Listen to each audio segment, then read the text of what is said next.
মাঝাকাশি মুখোমুখি সংঘর্ষের পর মাটিতে আছড়ে পড়ল দুটি হেলিকপ্টার। এই ভয়াবহ দুর্ঘটনায় একজন পাইলটের মৃত্যু হয়েছে, অন্য পাইলট গুরুতর আহত অবস্থায় হাসপাতালে চিকিৎসাধীন। ঘটনাটি ঘটেছে রবিবার আমেরিকার নিউ জার্সিতে। এই দুর্ঘটনার হাড়হিম করা ভিডিও ভাইরাল হয়েছে সোশ্যাল মিডিয়া জুড়ে।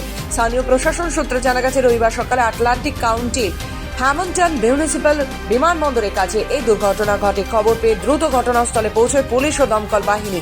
দমকল কর্মীরা জ্বলন্ত হেলিকপ্টার দুটির আগুন নিয়ন্ত্রণে আনে।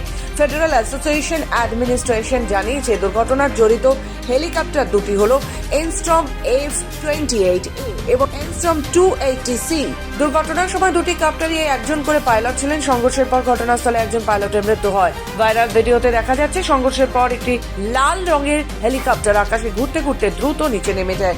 অন্য একটি ভিডিওতে দূর থেকে কালো ধোঁয়া উঠতে দেখা যায়, গোটা আকাশ ঢেকে দেয়। এই দুর্ঘটনার সঠিক কারণ এখনো জানা যায়নি, তবে প্রাথমিকভাবে ধারণা করা হচ্ছে দৃশ্যমানতা কম থাকার কারণে এই দুর্ঘটনা ঘটতে পারে। পুরো ঘটনা তদন্ত শুরু করেছে সংশ্লিষ্ট কর্তৃপক্ষ। ব্যুরো রিপোর্ট, খবর বাংলা।